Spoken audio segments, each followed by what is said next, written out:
नमस्ते। बातचीत के हमारे इस खास कार्यक्रम में आपका स्वागत। जैसा आप देख पा रहे हैं, आतमजीत सर हमारे साथ हैं। इस समय जब चुनाव के 6 चरण पूरे हो चुके हैं, 6 चरण की वोटिंग हो गई है, बहुत सारी जो चीज़ें हुई हैं इस समय। एक प्रधानमंत्री के तौर पर नरेंद्र मोदी जी का अपने चुनावी भाषण में विपक्ष को मुजरा करवाने जैसी बात। दूसरी तरफ उधर चुनाव में जिस कदर भारतीय जनता पार्टी के तमाम जो उम्मीदवार हैं, वो उनकी जो हालत है, वो इसलिए कमज़ोर दिखने लग गई है क्योंकि उनके जो सहयोगी हैं उनके क्षेत्रों में, वो बिल्कुल उदासीन हो गए हैं और इसका आकलन जो है वो कई वोट परसेंटेज ही वो अपने आप में सारी कहानी कह दे रहा है। इसके साथ-साथ एक चर्चा जो खूब चल रही है, जिसमें ये कहा जा रहा है कि सत्ता तो जा रही है भाजपा के हाथ से, लेकिन सत्ता जाने के बाद भी मोदी जी जो है वो जल्दी गद्दी नहीं छोड़ना चाहते हैं। तो इस तरीके का भी एक परसेप्शन चल रहा है, एक चर्चा ज़ोर-शोर से चल रही है, खास करके सोशल मीडिया पर। तो आज ऐसे तमाम सवालों को का जो है वो जवाब हम लोग ढूँढने की कोशिश करेंगे। बात करेंगे आतमजीत सर से कि क्या कुछ स्थिति है। आतमजीत सर बहुत स्वागत है सर। इस समय चूँकि 6 चरण के चुनाव हो गए हैं, काफ़ी कुछ तस्वीर स्पष्ट हो गई है। अगर हम छठे चरण की बात करें, तो क्या छठे चरण के इस वोटिंग को आप कैसे देख रहे हैं? और उसके बाद फिर जो है, जो जिस तरीके की चर्चाएँ हैं उम्मीदवारों को लेकर के, कि तमाम सारे नेताओं की जो नाराज़गी है वो अब भारी पड़ रही है। तो छठे चरण की वोटिंग और उम्मीदवारों के जो सहयोगी हैं, जो भाजपा के तमाम क्षेत्रीय नेता हैं, उनकी जो नाराज़गी है, क्या वास्तव में वो भारी पड़ रही है भाजपा उम्मीदवारों पे? देखिए छठे चरण का चुनाव 58 सीटों पर हुआ। लोकसभा के इलेक्शन का ये छठा महापर्व था जिसमें 58% वोट पड़ा। 5 चरण जो पूरे हुए हैं उसमें मोदी सरकार की एंटी इनकम्बेंसी साफ नज़र आ रही है। बहुत सारे लोगों ने बहुत सारी बातें की, कुछ प्रमुख बातें मैं उठा दूँगा आपके सामने। टोटल नंबर ऑफ सिटिंग्स में अगर आप देखें तो लीस्ट प्रोडक्टिव लोकसभा रही, इसकी लोएस्ट वर्किंग डेज़ सिंस 1952, इसके सबसे कम दिन काम किया इस लोकसभा ने। डिप्टी स्पीकर लास्ट तक इसमें अपॉइंट नहीं हुआ। प्राइम मिनिस्टर साहब ने एक भी सवाल का जवाब नहीं दिया, चाहे वो किसानों का मसला हो, बेरोजगारी का मसला हो, महंगाई का मसला हो। एक भी नोटिस जो है मेंबर ऑफ ऑपोजिशन का एक्सेप्ट नहीं हुआ। कितने भी मोशंस ऑपोजिशन के लोगों ने लगाए, उसका कोई मोशन एक्सेप्ट नहीं किया, कोई नोटिस एक्सेप्ट नहीं किया, कोई कार्यक्रम हुआ ही कार्यकाल में जैसे पार्लियामेंट को फंक्शन करना चाहिए एक फेडरल स्ट्रक्चर में, वो हुआ नहीं। कोई भी एमपी ट्रेजरी से कमर्शियल कम्युनल बातें करते नजर आए। आपने देखा रामवीर सिंह बदूरी ने किस तरीके से दानिश अली को बहुत अभद्र भाषा का इस्तेमाल किया। बहुत सारे टाइम लास्ट में तो जाके पार्लियामेंट का, नई पार्लियामेंट का ये हाल हो गया था कि 145 एमपीज को निष्कासित करना पड़ा। सिक्योरिटी ब्रीच लोकसभा में कई दफा इस बार आप देखने को मिली। 146 एमपी, जैसे मैंने आपको बताया, ऑपोजिशन के सस्पेंड हुए और करीब 300 सवालों को डिलीट कर दिया गया ऑपोजिशन के, और बहुत सारे ऑपोजिशन के बयान डिलीट कर दिए गए। तो अब इस माहौल में जब लोकसभा का छठा चरण हुआ, उसमें आपने देखा किस तरीके से वोटिंग परसेंटेज में भी उत्तर प्रदेश में अगर आप देखें तो सबसे कम वोटिंग फूलपुर में हुई 48%, और 51% के करीब वोटिंग हुई इलाहाबाद में। तो कुल मिला के 54% वोटिंग हुई है, जिसमें इलाहाबाद की 51.75%, डुमरियागंज की 51.94%, भदोही में 53.03% और सबसे कम फूलपुर में 48.94%। और यूपी के अलावा दिल्ली में भी 94.37% वोटिंग जो है रिकॉर्ड की गई है, उड़ीसा में 59.92% और वेस्ट बंगाल में सबसे ज्यादा 78.19 जो सीटों पे थी, हरियाणा में 58.15 और बिहार में 52.80। अब देखना यह है कि फॉर्म 17C की जो बात चल रही थी इलेक्शन कमीशन के साथ, और ये कहा जा रहा था कि फॉर्म 17C देना अनिवार्य है और इलेक्शन कमीशन को अपने कार्यों का पालन जो है तरीके से करना चाहिए। तो अब जाके टोटल वोटर लिस्ट जो है वो इलेक्शन कमीशन ने पहले 2 फेजेस की टोटल वोट्स पोल्ड पर कॉन्स्टिट्यूएंसी वाइज उन्होंने लिस्ट आउट की है। तो एक तरफ तो थोड़ी हलचल इलेक्शन कमीशन की तरफ से हुई है। अब फॉर्म 17C की बारी है। फॉर्म 17C अगर हर कॉन्स्टिट्यूएंसी का आ जाता है तो लोगों में संचय खत्म हो जाना चाहिए। 1,07,00,000 वोट जो बढ़ाए गए हैं, कहीं वो वोट बीजेपी को जिताने के लिए तो नहीं बढ़ाए गए, और इस बारे में काफी चर्चा पिछले 2 दिन से चल रही है और आपके और हमारे प्रोग्राम में भी इस बात पे चर्चा हुई थी। जी राम प्रकाश जी। जी। सर, एक अब चूँकि वोटिंग परसेंटेज में इलाहाबाद का भी ज़िक्र आया, इस चीज़ की खूब चर्चा हो रही है कि वोटिंग परसेंटेज जो इलाहाबाद का है, उससे ज़्यादा वोट पा कर के उनके एक विधायक हर्ष वाजपेयी जो है चुनाव में जीते हुए हैं। क्या इस वोटिंग परसेंटेज के इतना नीचे जाने का जो मुख्य वजह है, जिसकी चर्चा हम, आप और हमारे तमाम कार्यक्रम में पहले भी रही है, जिस तरीके से वहाँ पर नाराज़गी भाजपा की बताई जा रही थी, रीता बहुगुणा अलग नाराज़ हैं कि उनका टिकट कट गया। नंद गोपाल गुप्ता नंदी जो मंत्री हैं उत्तर प्रदेश की सरकार में, और उनकी जो पत्नी है वो वहाँ मेयर हैं। तो ये परिवार भी काफ़ी हद तक नाराज़ बताया जा रहा था, मान मनोवल की कोशिशें भी हुई थी, पर क्या मान मनोबल काम नहीं आ पाया और ये जो नाराज़गी थी ये एक बड़ी वजह है इस वोटिंग परसेंटेज की गिरावट में? देखिए, इसमें आपको 2 बातें समझनी पड़ेंगी। उत्तर प्रदेश के अगर परिप्रेक्ष्य में बात करें तो उत्तर प्रदेश में डबल इंजन की सरकार है। योगी आदित्यनाथ का आपने देखा कि इस इलेक्शन में कितना पार्टिसिपेशन रहा है, सिवाय प्रधानमंत्री मोदी के या अमित शाह जी जब अपनी रैलीज़ करते हैं या प्रधानमंत्री मोदी जब अपनी रैलीज़ करते हैं तभी योगी महाराज दिखते हैं। या योगी महाराज को कुछ ही कॉन्स्टिट्यूएंसीज़ में आपने पब्लिक एड्रेस करते हुए देखा। वो किस लिए? क्योंकि योगी आदित्यनाथ को कॉन्फिडेंस में लिए बगैर केंद्रीय नीतियों द्वारा और केंद्रीय टीम द्वारा जो है ये कैंडिडेट्स चुने गए। आपने बृजभूषण शरण सिंह को सुना, उन्होंने मंच पर से अरविंद कुमार शर्मा जी को देश अपना उत्तर प्रदेश का चीफ मिनिस्टर घोषित कर दिया। आपने देखा अजय मिश्रा टहनी योगी आदित्यनाथ के बारे में कोई बात नहीं बोलते हैं और वो सिर्फ अमित शाह जी की बात करते हैं। तो अमित शाह जी का जो इंटरफेरेंस है उत्तर प्रदेश की पॉलिटिक्स में, वो कहीं ना कहीं उत्तर प्रदेश में बीजेपी के कैंडिडेट्स को महंगा पड़ा है, क्योंकि जो काम उत्तर प्रदेश में हुए हैं उसका श्रेय अगर योगी आदित्यनाथ को मिल जाता और योगी आदित्यनाथ के फेस पे इलेक्शन लड़ा जाता तो शायद उत्तर प्रदेश में ज्यादा सीटें आती, पर उसमें ऐसा हुआ नहीं और प्रधानमंत्री जी का चेहरे पे ही बीजेपी में वोट मांगा गया कि आप कमल पे वोट इसलिए बटन दबाएं कि प्रधानमंत्री मोदी की नीतियों के साथ आप हैं। और प्रधानमंत्री मोदी की कार्यकाल में जो किसानों का हर्ष हुआ, जो मजदूरों का हर्ष हुआ, जो नौजवानों को नौकरियां नहीं मिली, अब सरकार अपना डेटा खुद ही कहती है कि 6 साल में हमने 6 करोड़ नौकरियां दी। अभी तो इस बात की पुष्टि नहीं है कि 6 करोड़ नौकरियां दी भी गई हैं कि नहीं दी गई हैं, पर सरकार का जो मैनिफेस्टो अगर आप देखें 2014 में तो उनका वादा था 2 करोड़ नौकरियां देने का हर साल। उस हिसाब से 10 साल की तो 20 करोड़ नौकरियां बनती हैं, तो 6 करोड़ नौकरियां तो मात्र 30% नौकरियां हुई। तो इसी सब चीजों को लेकर जब लोग सवाल करते हैं और कैंडिडेट्स और उनके कार्यकर्ताओं के पास जवाब नहीं होता है देने के लिए, तो फिर जनता चुप हो जाती है और जनता कहती है कि भाई जब इन्होंने हमारी बात जब इन्होंने अपनी बात ही झुटला दी तो हम इनकी आगे बातों पे कैसे विश्वास करें। तो वही हो गया कि आपको याद होगा आपके बिहार के सीएम ने एक गाना भी गाया था कि आप तो वादा करके भूल जाते हैं। तो ये बात जो है अब पब्लिक के दिमाग में भी आ गई है कि तुम तो धोखेबाज हो, वादा करके भूल जाते हो। जी जी। आज एक और बड़ी अहम चीज़ हुई, जो मोदी जी ने अपने बयानों में ये कहा कि विपक्ष जो है वो जाकर के मुजरा करे। अब जिस तरीके की भाषा का इस्तेमाल हो रहा है, तो उसके बाद अब विपक्ष जो है उसकी मौज लेने लग गया है। विपक्ष तो ये कह रहा है कि भई मानसिक इलाज की ज़रूरत है। ये तो एक राजनीतिक बात हो गई, लेकिन आज जब वोटिंग हो रही थी, ऐसे में इस तरीके का बयान आना क्या ये भी अहम है? क्योंकि जो वोटिंग परसेंटेज कुछ बढ़ता हुआ दिख रहा था, अब एकदम से फिर धड़ाम हो गया। 57% वोटिंग अगर पूरे दिन में होती है इन 8 राज्यों की 58 सीटों पर, तो क्या ये मुजरा और इस तरीके के जो बयान हैं, ये भी इसका कारण है?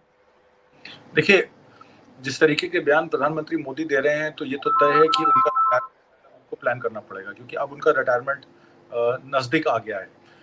486 सीटों पर इलेक्शन हो चुका है और जो बातें निकल के आ रही है उसमें ये निकल के आ रही है कि इंडिया अलायंस, अगर ये इलेक्शन निष्पक्ष होता है, फ्री एंड फेयर होता है, इलेक्शन कमीशन ऑफ इंडिया इसमें फॉर्म 17C में टोटल वोटर लिस्ट पोल बूथ वाइज और पोलिंग स्टेशन वाइज अगर जारी कर देता है तो 340 से 348 सीटें इंडिया अलायंस की आ रही हैं इसमें। और इसकी पुष्टि जो है तमाम जो सेफोलॉजिस्ट हैं या जो पार्टी के लोग हैं या जो लोग इंडिपेंडेंट रिसर्चर्स भी हैं, उन्होंने भी इसकी पुष्टि की है कि 340 से 348 सीटें इंडिया अलायंस की आ रही हैं 6 फेज के बाद। तो ये तो तय हो जाता है। अब बीजेपी का फेट सील हो चुका है। अब प्रधानमंत्री मोदी उसको कुछ भी कह सकते हैं, वो देखिए वो प्रधानमंत्री हैं इस देश के, वो किसी भी भाषा का इस्तेमाल करें, पहले उनको ये सोचना चाहिए कि उनकी पद की गरिमा क्या है। आपने पहले भी प्रधानमंत्री देखे हैं इलेक्शन में, मनमोहन सिंह इनकम्बेंट पीएम थे जब 2014 से 2019 के इलेक्शन में गए। 89 के इलेक्शन में आपने देखा राजीव गांधी जो थे इनकम्बेंट पीएम थे, 84 के पीएम थे, 400 से ऊपर उनकी सीटें थी। आपने कभी मनमोहन सिंह को, पीवी नरसिम्हा राव को, राजीव गांधी को, यानी कि इंदिरा गांधी को भी, किसी भी नेता को आपने ये नहीं देखा होगा कि 4 से 5 या 6 से ज्यादा उन्होंने मीटिंगें की हों। अगर करी भी होंगी तो इस तरीके की ऑपोजिशन के लिए अभद्र भाषा का इस्तेमाल नहीं किया होगा। इस सरकार ने तो सारी हदें पार कर दी। मतलब कि जो शब्दों का इस्तेमाल जनरली नहीं करना चाहिए, जो सिर्फ ओटीटी सीरीज में अच्छी लगती हैं, उन चीजों का वर्णन करना और एक सभ्य समाज के अंदर अगर इस तरीके की बातें आप करते हैं जिसमें बाजार, मुजरा और इस तरीके के वर्ड्स आते हैं, तो वहाँ पे महिलाएं भी हैं, वहाँ पे बच्चे भी हैं, तो आप क्या मैसेज उनको दे रहे हैं?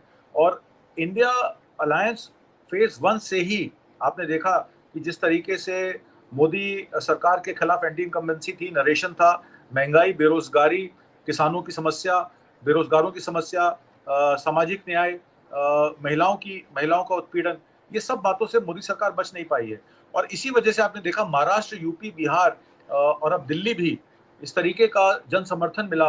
हरियाणा में तो यहाँ तक बात निकल के आ रही है कम से कम 7 से 8 सीटों पर इंडिया गठबंधन जीत रही है। दिल्ली में भी 4 सीटों पर जीत का इशारा है और 3 सीटों पर कड़ा संघर्ष है। तो अगर ये सब बातें आप देखें, और पंजाब का इलेक्शन अभी 1 तारीख को बाकी है और मैं पंजाब में हूँ, अगले 3 दिन आपको रिपोर्टिंग देता रहूंगा यहाँ की भी। यहाँ भी मामला ये है कि एंटी इनकम्बेंसी में बीजेपी की सरकार, मोदी सरकार का तो वैसे ही पंजाब में कुछ नहीं है। पंजाब सबसे आगे था किसान आंदोलन में और मोदी सरकार के खिलाफ। अब जो एंटी इनकम्बेंसी आम आदमी पार्टी की भी है, जो उनकी यहाँ पे स्टेट में गवर्नमेंट है, उसमें मूंगी का रेट 8,000 का इन्होंने दिया, पर वो मूंगी सोर्स नहीं कर पाए। तूड़ी जो इनका पराली जलाने की बात थी, पराली जलाने में इनको बेलर मशीन ऑर्गेनाइज करनी थी, इनको बहुत सारी चीज़ों को और सुदृढ़ बनाना था, खाद और बीज का जो है वो डिस्ट्रीब्यूशन जो है वो प्रॉपर तरीके से करना था, पर भगवंत मान गवर्नमेंट इन चीज़ों में विफल रही है। तो इस दफ़ा 13 सीटों में कम से कम 8 या 9 सीटों पर कांग्रेस जो है वो बढ़त बनाए हुए, जबकि इस बार आम आदमी पार्टी जो है कांग्रेस के खिलाफ इलेक्शन लड़ रही पंजाब में, उनके अलायंस पार्टनर नहीं है, जबकि इंडिया अलायंस पार्टनर में वो हरियाणा और दिल्ली में है। पर यहाँ कांग्रेस को बढ़त हासिल है और पंजाब में भी ऐसे लग रहा है कि 8 से 9 सीटों पर कांग्रेस बढ़त बनाए हुए है और इंडिया अलायंस की 8 से 9 सीटें इसमें पंजाब से भी बढ़ सकती हैं। सर, मैं अब 2 सवाल ऐसे पूछना चाहता हूं जो सोशल मीडिया पर खूब ये सवाल पूछे जा रहे हैं, खूब ट्रेंड में हैं। एक सवाल जो फॉर्म 17C से संबंधित है और दूसरा सीधे मोदी जी से संबंधित है। मैं पहले 17C वाली बात करता हूं। सर, 17C को लेकर के खूब हंगामा मचा हुआ है। चुनाव आयोग जो है, जो बूथ एजेंट हैं, उनको 17C जो फॉर्म है वो देना नहीं चाहता है। वेबसाइट पे अपलोड करने के लिए एडीआर जो है सुप्रीम कोर्ट तक पहुंचा, सुप्रीम कोर्ट ने इनकार कर दिया। अब लोग उसको लेकर के सुप्रीम कोर्ट पर भी सवाल उठा रहे हैं कि ऐसे हालात में जब चुनाव को लेकर के इतने सवाल उठ रहे हैं, तमाम सारे पक्षपात दिख रहे हैं। आज दिन में जिस तरीके की चीजें हुई कि लालजी वर्मा को उनके घर में नजरबंद कर दिया गया था, या तमाम जगहों पर पुलिस जो है वो वोट नहीं डालने दे रही थी लोगों को, खास करके अल्पसंख्यक समुदाय के। इसके बाद सुप्रीम कोर्ट पे ये सवाल उठा रहे हैं कि अगर ऐसे हालात में इंटरवीन नहीं करेंगे तो क्या करेंगे? क्या लोकतंत्र को बचाने में सुप्रीम कोर्ट को आगे नहीं आना चाहिए? इस तरीके का सवाल सोशल मीडिया पे। लेकिन मेरा जो सवाल है, आखिर इस फॉर्म 17C देने से चुनाव आयोग इतना बच क्यों रहा है? क्या ये जो वोटों का मैनिपुलेशन सामने आया था, जिसमें ये कहा गया कि लगभग 2.25 करोड़ वोट बढ़ गए, इस तरीके का मैनिपुलेशन करने के लिए ही 17C को छुपाया या दबाया जा रहा है? देखिए, इसमें 2-3 बातें आपको याद करनी पड़ेंगी। इस time election commission of India जो है कुंभकर्णी नींद में है। हर फेज के इलेक्शन के बाद उनको प्रेस कॉन्फ्रेंस करनी चाहिए, उन्होंने प्रेस कॉन्फ्रेंस नहीं की। बीजेपी, जो मोदी सरकार जिसको मोदी जी लीड कर रहे हैं, बीजेपी का जो इलेक्शन कैंपेन है, उन्होंने मॉडल कोड ऑफ कंडक्ट की तमाम धज्जियां उड़ाई डेली बेसिस पे। पहले तो रिलीजियस सिंबलिज्म का यूज करते हैं पोलिंग में, एडवर्टाइजिंग करते हैं। पोलिंग वाले दिन आपने देखा, आनंद वर्धन जी खुद ही बता रहे थे कि देखिए आज यहाँ पोलिंग है लखनऊ में, और वहाँ पे पूरे टाइम्स ऑफ इंडिया का पूरा न्यूज़पेपर पे आ रखा है। उसमें आपने देखा कि सोशल मीडिया पे रिपीटेडली जो है वो वीडियोस आ रहे हैं जिसमें बीजेपी वर्कर्स जो है वोट मांग रहे हैं। खुलेआम जो है एडवर्टाइजिंग हो रही है सोशल मीडिया पर। आपके और हमारा जब चैनल पे ये प्रोग्राम दिखाया जाएगा तो कम से कम 3 या 4 ऐड जो है बीजेपी के बीच में आ जाएंगे। तो ये सब हो रहा है। तो इसमें ईसीआई की, इलेक्शन कमीशन ऑफ इंडिया की क्रेडिबिलिटी और उसकी एबिलिटी ये सिलेक्शन प्रोसेस की, वो सवालिया निशान खड़ा कर देती है। उसके बाद जो आपकी बात आ जाती है कि ये जो टर्नआउट फिगर्स हैं, जिसमें ये कहना चाहिए था कि उनको हर फेज में ये बताना चाहिए था कि इतने इलेक्टोरेट हैं, जिसमें इतने मेन है, इतने विमेन है, इतने थर्ड जेंडर हैं, और इसमें इतने आदमियों ने, इतनी औरतों ने, इतने थर्ड जेंडर ने वोट किया है, और वोटिंग परसेंटेज ये है। परसेंटेज तो वो बता रही है, एब्सोल्यूट नंबर नहीं बता रही है। तमाम चीजों के बाद, तमाम सोशल मीडिया पे जब ईसीआई की ईसीआई को सवाल पूछे गए, तो अब जाके उन्होंने सिर्फ पहले 2 फेज की absolute number of voters list दी है। इससे पहले क्यों नहीं, इसका सवाल नहीं है। अब absolute number of voter list से ही आपको ये तो नहीं पता लग जाएगा कि हर पोलिंग स्टेशन पर हर बूथ पर कितने वोट पड़े हैं, क्योंकि वो सीधे वीवीपैट से रिलेटेड है। अगर आपको बूथ की संख्या समय पे नहीं मिलेगी, तो आप फिर उसको वीवीपैट से कैसे चेक करेंगे कि जितने वोट उस बूथ पे, उस वीवीपैट पे पड़े हैं, क्या ये वही वोट हैं, क्या उन वीवीपैट्स को बदला तो नहीं गया है। तो फॉर्म 17C तो एक बड़ी बेसिक रिक्वायरमेंट है, जिसे इलेक्शन कमीशन ऑफ इंडिया को पब्लिश कर देना चाहिए था अभी तक। पर ये जो आइडिया ऑफ ट्रांसपेरेंसी है और जो ट्रस्ट है इलेक्शन सिस्टम पे, वो आज से पहले इलेक्शन कमीशन ऑफ इंडिया पे कोई सवाल नहीं खड़ा करता था। आज से पहले कोई सुप्रीम कोर्ट पे सवाल नहीं खड़ा करता था। मोदी सरकार की एक सबसे बड़ी उपलब्धि रही है पिछले 74 साल की, कि आज लोग सुप्रीम कोर्ट से भी सवाल कर रहे हैं, आज लोग इलेक्शन कमीशन ऑफ इंडिया से भी सवाल कर रहे हैं। और इस देश का चौथा स्तंभ जो मीडिया है, आप और हमारा, इस पे तो बिल्कुल लोगों को अब विश्वास रह ही नहीं गया है। जो अखबारें आपको दिखाती हैं, कहते थे कि पहले जो है अखबार जो है बिक के, मतलब पहले छपते थे फिर बिकते थे, अब पहले बिक जाते हैं फिर छपा करते हैं। तो अखबारों का तो ये हाल हो गया है। और गोदी मीडिया में तो जो इन्फॉर्मेशन आती है वो तो बिल्कुल ही सच्चाई से विपरीत होती है। आपको समझ ही नहीं आता कि हम बिलीव किसको करें, सच किसको करें। तो चौथा स्तंभ तो बिल्कुल खत्म हो गया। अब बची जुडिशरी और इलेक्शन कमीशन ऑफ इंडिया। अब अगर जुडिशरी वेकेशन बेंच जो है वो 1.5 घंटे में सुनवाई खत्म कर देती है और फॉर्म 17C पे कोई कहती है कि हमारी हैंड्स ऑफ अप्रोच है, हम इलेक्शन कमीशन ऑफ इंडिया को नहीं कुछ कह सकते, तो पब्लिक कहती है तो जाए तो किसके पास जाए। तो लोकतंत्र तो फिर सड़क पे आ जाएगा। और लोग फिर सड़क से संसद को, जब संसद आवारा हो जाती है तो कहते हैं कि सड़क पे जो है, सड़क से लड़ाई लड़ी जाती है। तो अगर मान लीजिए election commission of India form 17C issue नहीं करती है, ट्रांसपेरेंसी नहीं बताती है, तो फिर पब्लिक जो है वो सड़क पे आके इलेक्शन कमीशन ऑफ इंडिया और सुप्रीम कोर्ट से सवाल पैदा करेगी। क्योंकि इलेक्शन कमीशन ऑफ इंडिया भी सरकार के पैसे से चलती है, सरकार का पैसा टैक्स पेयर का पैसा है, तो इसलिए टैक्स पेयर का पूरा हक बनता है इलेक्शन कमीशन ऑफ इंडिया और सुप्रीम कोर्ट को आड़े हाथों लेना। आने वाले समय में अगर मान लीजिए इलेक्शन रिग हो जाते हैं, या ये जो 1 करोड़ 7 लाख की गिनती है, इसका कोई वैलिड एक्सप्लेनेशन फॉर्म 17C के जरिए नहीं मिलता है, तो लोगों में ये संशय बना रहेगा कि इलेक्शंस को एक तरफा किया जा रहा है। और इसी का डर लोगों को इस समय है, और लोग इस पर सवाल कर रहे हैं। अगर सवाल का जवाब नहीं मिलेगा तो फिर आंदोलन शुरू होगा। और आंदोलन में तो फिर देखिए, किसान आंदोलन में आपने देखा 13 महीने में सरकार को झुकना पड़ा। मोदी सरकार जो कभी किसी से माफी नहीं मांगती, उन्होंने किसानों से माफी मांगी। तो इस बार इलेक्शन कमीशन ऑफ इंडिया और सुप्रीम कोर्ट क्या लोगों से माफी मांगेंगे, अगर वो लोगों के जो जो मिसाइल हैं या लोगों की जो इश्यूज हैं उस पर खड़े नहीं उतरते हैं। जी राम प्रसाद जी सर, दूसरा जो मेरा सवाल था, एक सवाल और सोशल मीडिया पर जो लगातार पूछा जा रहा है कि मोदी सरकार भले ही सत्ता से चली जाए, लेकिन मोदी जी खुद जो है वो आसानी से सत्ता नहीं छोड़ेंगे, चाहे परिणाम कुछ भी हो। देखिए, मोदी जी सत्ता नहीं छोड़ेंगे ऐसा तो मुझे नहीं लगता है, क्योंकि सत्ता किसी की प्रॉपर्टी नहीं है। सत्ता लोकतंत्र में उस आदमी को दी जाती है जिसपे जन विश्वास हो, जिसका जन समर्थन करे, जिसमें जन अपना वोट देकर आपको सशक्त करे। ये जो बीजेपी की सरकार बनी थी, ये मैंडेट जो था वो यूपीए के खिलाफ था, क्योंकि यूपीए के टाइम में जब 2009 में आपने देखा किस तरीके से 2014 में लोगों का संचय था, कोल स्कैम हुआ है, 2G 3G स्कैम हुआ है, इसलिए सरकार बदलनी चाहिए। तो लोगों ने यूपीए की सरकार बदली, 12 साढ़े 12 करोड़ वोट तब भी यूपीए को मिले थे, और 18 साढ़े 18 करोड़ वोट जो हैं वो बीजेपी को मिले थे। तो अगर बीजेपी की सरकार बनी थी, उन्होंने अपना नेता मोदी जी को चुना, तो मोदी जी को डायरेक्ट नहीं चुने गए थे लोगों के द्वारा, जो वो लोगों का धन्यवाद करते फिरते हैं। धन्यवाद करना चाहिए इलेक्शन कमीशन ऑफ इंडिया को, राजीव कुमार को, कि आप वोट डालने आए, आपने लोकतंत्र में विश्वास रखा, आपने इलेक्शन कमीशन में विश्वास रखा। यहाँ देखा जाता है कि हर फेज के बाद मोदी जी धन्यवाद दे रहे होते हैं। भाई मोदी जी को डायरेक्ट पब्लिक नहीं चुन रही ना, तो संसदीय दल को चुन रही है। संसदीय दल जब सीएलपी चुनी जाती है तो लेजिस्लेटिव पार्टी डिसाइड करती है कि उनका नेता प्रतिपक्ष कौन होगा, या उनका नेता कौन होगा जो आगे जाके प्रधानमंत्री बनेगा। तो ये प्रेसिडेंशियल फॉर्म ऑफ गवर्नमेंट तो है नहीं ना, हमारी रिपब्लिकन स्टेट है। हम तो एक secular democratic socialist welfare nation है। तो हम लोग हम अपने रिप्रेजेंटेटिव्स को इलेक्ट करते हैं, और पीपल्स रिप्रेजेंटेटिव एक्ट में जब वो लेजिस्लेचर बनता है तो लेजिस्लेचर डिसाइड करता है कि उनका नेता कौन होगा। तो इस तरीके की बात, अगर मोदी जी जो है वो सत्ता आसानी से नहीं छोड़ेंगे, तो इसमें कोई दम नहीं है, क्योंकि देश की आर्मी, देश की और व्यवस्थाएं जो है, देश की और इंस्टीट्यूशन जो है वो टोटली इंडिपेंडेंट है, किसी के दबाव में नहीं है। तो मोदी जी क्या कर लेंगे? भाई आप सीआईएसएफ के 3000 जवान लगा के आप पार्लियामेंट को अपना प्रोटेक्शन दे दीजिए, क्योंकि आपने बनाई है, आपने 22,500 करोड़ रुपए खर्च किया, तो ऐसा लगता है कि आपका घर है, तो ठीक है, आपके घर में चौकीदार और बहुत सारे होने चाहिए, तो ठीक है। पर मोदी जी भूल जाते हैं कि उन्होंने कहा था 2014 में कि मैं देश का चौकीदार हूँ। जब वो देश के चौकीदार हैं तो इतना डर काहे का कि 3300 सीआईएसएफ के जवान आपने पार्लियामेंट में लगा दिए, सबसे बड़े चौकीदार तो आप हैं, आपके होते किसी को क्या डर। तो बात ये आ जाती है कि इस तरीके के इंटरवेंशन, इस तरीके का जो मैनिपुलेशन या इस तरीके का जो नरेशन बनाया जाता है लोगों को डराने धमकाने का, ये समय डरा धमका के सरकार चलाने का नहीं है।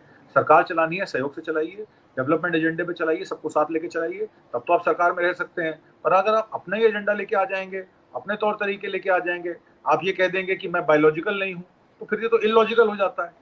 जब आप बायोलॉजिकल ही नहीं है तो फिर आप सरकार में प्रधानमंत्री क्यों हैं? आप तो परमात्मा होने चाहिए, आप भी अपना मंदिर बना लीजिए, हम भी जाके आरती चढ़ा देंगे आपकी। तो इस तरीके के बयान वक्तव्य जो प्रधानमंत्री मोदी देते हैं तो ऐसा लगता है वो डिल्यूजनल है, और इनकी डिल्यूजन जो है इस इलेक्शन के बाद खत्म हो जाएगी, ऐसा मेरा मानना है।